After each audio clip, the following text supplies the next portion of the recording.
콘삭스 대표 이태성입니다. 저희는 옥수수로 양말을 만드는 회사입니다. 옥수수 양말은 사용 후 폐기 시 1년 안에 생분해 되어서 환경을 보호하는 그런 친환경 양말인데요.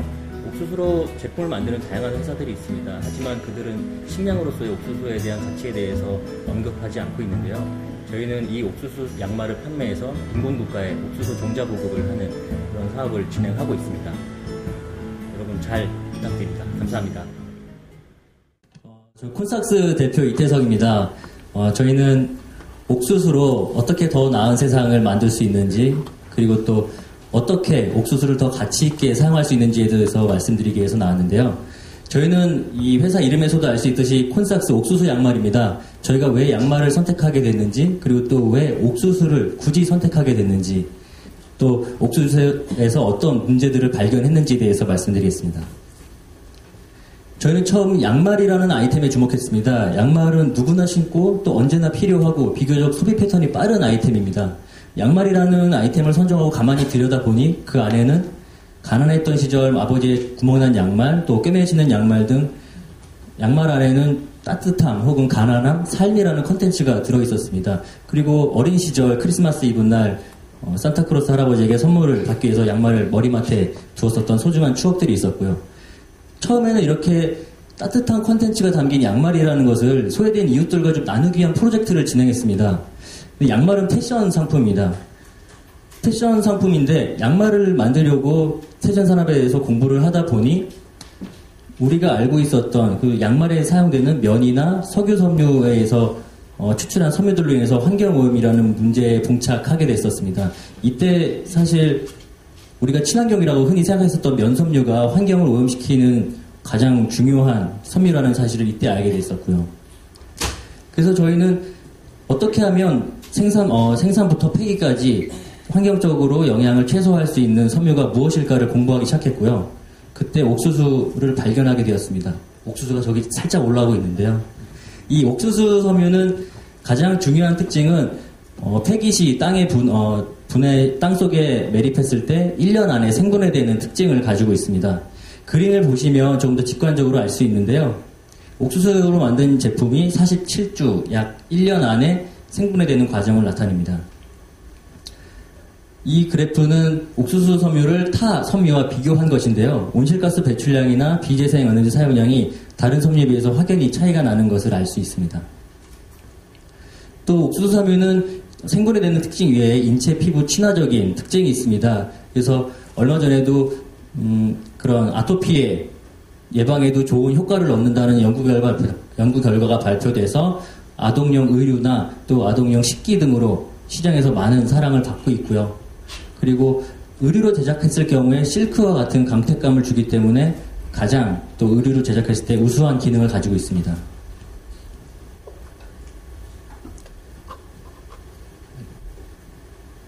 네. 일단 해외에서 먼저 옥수수 섬유에 대한 반응들이 많이 있고 있는데요.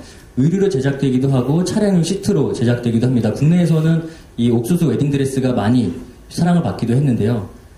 국내 친환경 시장의 규모는 아직 크지 않습니다. 하지만 환경에 대한 규제가 높아지고 또 그런 친환경 섬유 제품에 대한 수요들이 많이 높아지면서 친환경 섬유의 시장은 급격하게 상승할 것으로 예상하고 있습니다. 사실 저희가 옥수수 섬유를 선택하게 되었었던 이유는 옥수수 섬유가 생분해되는 친환경 섬유 중에서 비교적 저렴하고 또 의류로 제작했을 경우에 가장 우수한 기능을 나타내기 때문인데요. 이 옥수수 섬유는 여기 SK 계열사인 휴비스라는 곳에서 공급을 하더라고요. 그래서 저희도 그쪽에서 같이 협력해서 진행을 하고 있습니다. 이렇게 친환경에 대한 장밋빛 미래를 보고 사업을 준비하던 중에 또 다른 사회적 문제 한 가지를 더 발견하게 됐습니다. 저희의 제품의 소재인 옥수수인데요. 옥수수는 식량입니다. 먹는 건데요.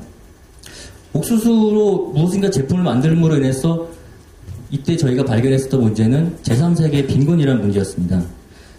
아무리 의미 있고 친환경적인 제품을 만든다고 하지만 사회적인 문제, 이러한 큰 거대한 문제를 만났을 때 이것을 그냥 무시하고 지나갈 수는 없었습니다. 그래서 저희는 빈곤에 대해서 빈곤이 어떻게 발생하는지, 왜 심화되는지를 좀 더 공부를 했었고요.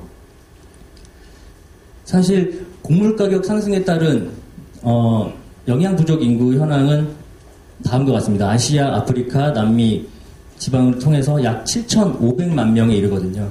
저희도 이렇게 옥수수로 제품을 만들고 있지만 이러한 사실들은 절대로 부정할 수 없는 진실입니다. 빈곤이 어떻게 더 심화되는지, 사실 빈곤의 이유는 매우 다양합니다. 하지만 인위적인 요인에 의해서 빈곤은 조금 더 심화되고 있었는데요. 아프리카를 예로 들어보겠습니다. 아프리카 대륙은 1960년대만 해도 식량을 자급하고 매년 130톤 이상의 식량을 수출하던 국가였습니다. 그래서 개인당 연평균소득이 3% 이상 향상되기도 했었고요. 하지만 문제는 1970년대 후반에 벌어지게 됩니다. IMF와 세계은행이 무역의 흐름을 어지럽힌다는 이유로 정부가 개입하기 때문에 민간 투자를 이루지 못하기 때문에 농업 분야에 대해서 구조조정을 단행하게 됩니다. 구조조정을 단행하게 되면서 아프리카 인구의 전체 인구의 46%가 기아에 허덕이는 기아 상태로 전환이 되었고요. 하지만 이러한 상황 속에서 빈곤 문제를 해결할 수 있는 가능성을 발견한 사례가 있는데요. 바로 말라위입니다. 말라위는 IMF나 세계은행의 권고를 무시하고 극빈층을 대상으로 옥수수 종자를 무료로 보급하기 시작했습니다. 그래서 옥수수 생산량이 확대되고 국내 소유를 충분히 충당할 수 있었죠. 하지만 2002년 말라위의 경제 사정으로 인해서 다시 구조조정을 단행하게 됩니다. 구조조정된 지 1년 후에 2001년 바로 기아 상태로 전환이 됐고요. 2005년에 1,500명의 아사자가 발생했습니다. 다시 2005년인데요. 2005년에 새로 부임한 신임 대통령은 이 농업 지원 정책을 재도입하게 됩니다. 그렇게 해서 3년간 이 농업 지원 정책을 해서 잉여 생산량이 급증하고 옥수수를 각국에 수출하는 식량 수출국으로 변모하게 되었는데요. 하지만 이 대통령이 사망 후 제대로 된 관계시설이 부족하고 질 나쁜 옥수수 종자와 비료로 인해서 다시 말라위는 빈곤 상태로 전환이 되었습니다. 지금도 많은 구호단체들이 빈곤국가에 식량을 지원하고 있는데요. 사실 단순한 식량 지원은 빈곤의 해결책이 되지 못합니다. 따라서 해당 국가의 농업을 발전하는 것이 빈곤을 해결하는 가장 확실한 방법이고요. 부자 나라에서 옥수수 하나를 아낀다고 해서 가난한 나라의 누군가에게 그 옥수수 하나가 그대로 전달되지는 않습니다. 그렇다면 우리가 해결할 수 있는 것은 무엇일까를 봤습니다. 그래서 가난한 나라의 작은 마을이라도 옥수수 농업을 발전시키기 위해서 우리가 옥수수 종자를 보급한다면 그 나라의 작은 마을이라도 해결할 수 있다고 생각이 되었고요. 저희는 이제 막 시작한 스타트업 기업입니다. 이런 거대한 문제들을 저희 혼자서 해결할 수는 없겠죠. 그래서 이런 저희가 생각하는 문제점들을 누구와 함께 할 것인가를 찾아보다가 국제옥수수재단이라는 단체를 만나게 됐습니다. 이 옥수수재단은 빈곤국가 17개국의 농업진흥청하고 협력을 해서 빈곤국가에 알맞는 옥수수 종자를 보급하고 심는 사업을 하고 있습니다. 저희는 작년 2월에 이 옥수수재단과 함께 빈곤 문제 해결을 위한 업무 협약을 맺었고요. 옥수수 종자 보급을 위해 앞으로 계속 지속적인 업무 협약 관계를 맺어갈 예정입니다.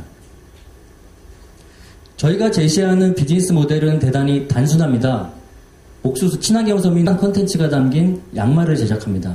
이 양말은 온오프라인 매장으로 판매가 되고요. 또는 사회적 기업 전용 제품 유통망에 활용되게 됩니다. 또는 B2B 마켓을 통해서 기업의 이미지 제고를 할 수도 있고요. 그렇게 해서 판매된 수익의 10%는 국제옥수수재단과 함께 빈곤 문제를 해결을 위한 옥수수 종자 보급 사업에 사용되게 됩니다. 저희는 다음 달인 7월에 제품을 런칭을 하고요. 현재 오프라인 매장과 입점 계약을 진행 중에 있습니다. 그리고 국제옥수수재단과 함께 옥수수 종자 보급 사업을 하고 있는 포스코라는 기업이 있습니다. 여기서 저희가 프로모션 제품 제작을 타진하고 있고요. 또 저희는 강원도에서 창업을 한 기업입니다. 그래서 강원도 연고 스포츠 구단의 양말 제작과 혹은 옥수수 축제의 제품 제작 및 부스 참가를 예정하고 있습니다. 이렇게 되게 땀이 나는데요. 이거 저희 샘플을 제작한 겁니다. 이 옥수수 섬유는 약 150도 이상에서 경화되는 특징이 있고요. 저 양말 기계인 편집기에서 300rpm 이상으로 제작할 경우에는 약간 신축성이 떨어지는 특성이 있습니다. 여러 번의 실험을 걸쳐서 저희가 만들게 된 제품이 바로 이 양말이고요. 사실 이 양말을 제작했을 때 여기엔 좀 안타까운 사연이 있는데 옥수수 양말 원사를 염색하기 위해서는 염사에 컬러가 적힌 정확한 코드가 필요합니다. 이 코드가 제일 저렴한 것이 약 30만 원 하는데요. 그때 저희가 좀 비싸서 구매하지 못하고 있다가 일단 샘플 제작이니까 옥수수랑 좀 비슷한 색깔인 머스타드색으로 염색을 해달라고 공장에 좀 문의를 드렸어요. 그랬더니 머스타드 잘 모르시더라고요. 그래서 겨자색이요라고 말씀을 드렸더니 이렇게 고추냉이색으로 제작을 해주셨어요.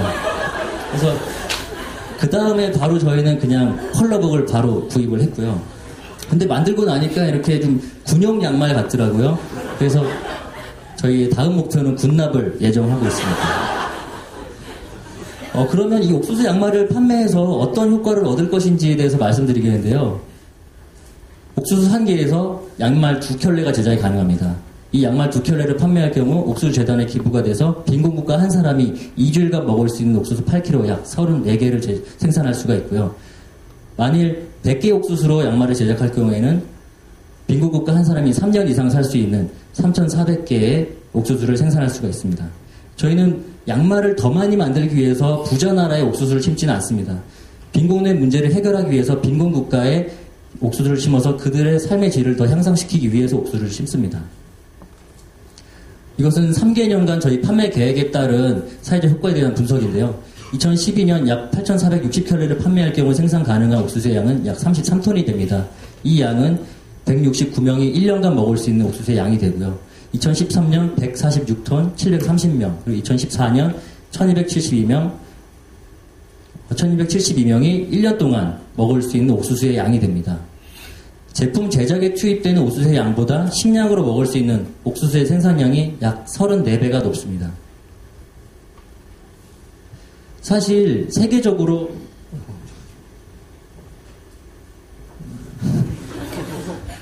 앞으로 좀 넘겨주시겠습니까?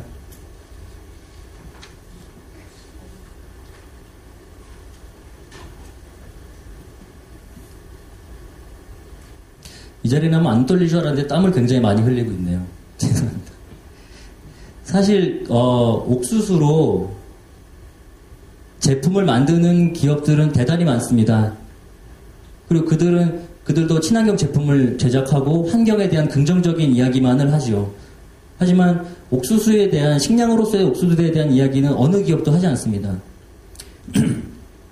저는 이 기업들을 비난하는 것은 아니고요. 이 기업들도 본인들이 생각하고 있는 사회적 문제인 환경 문제에 대해서 환경 문제를 최소화하기 위해서 그런 인식과 행동의 변화를 제품을 통해서 이야기하는 것이죠. 하지만 이 옥수수 섬유가 기존 섬유의 대체로서의 가능성을 인정한다면, 그리고 사회에서 소비자들에게 굉장히 각광을 받고 있다라고 한다면, 저희와 그들이 제품의 소재를 쓰고 있는 식량으로서의 옥수수에 대한 이야기를 해야 한다고 생각합니다. 또 제가 이 사업을 시작할 때 많은 분들이 하지 말라고 하셨어요. 빈곤 문제를 얘기하는데 옥수수를 원재료로 사용한 것 때문인데요.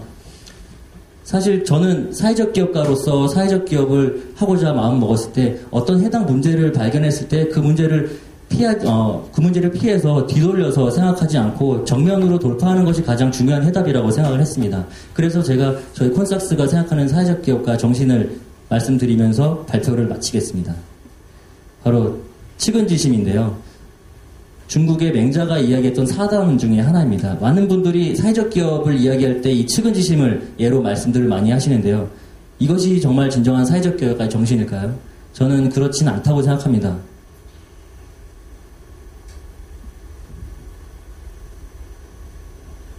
넘겨주시겠습니까? 조선 후기 학자 정약용 선생인데요. 정약용 선생도 이 맹자의 측은지심에 대해서 반대했습니다. 우물에 떨어지는 아이를 이 측은지심이라는 뜻은 우물에 떨어지는 아이의 목소리를 듣고 드는 측은한 마음을 이야기하는데요. 아무리 그 측은한 마음이 들었다 하더라도 그 떨어지는 아이의 손을 잡아주지 않는다면 측은지심은 완성되지 않는다고 말했습니다. 저희 사업도 문제가 많이 있습니다. 가지고 있는 모순도 있고요. 하지만 떨어지는 아이의 손을 잡아서 구해줄 수 있도록 저희도 많이 노력하겠습니다. 그리고 많은 분들이 혁신을 이야기하십니다. 저는 혁신은 큰 게 아니라고 생각합니다. 저희의 혁신은 바로 실천입니다. 다가온 문제를 외면하지 않고 해결할 수 있는 그런 사회적 기업이 되도록 노력하겠습니다. 발표 마치겠습니다. 감사합니다. 네, 감사합니다.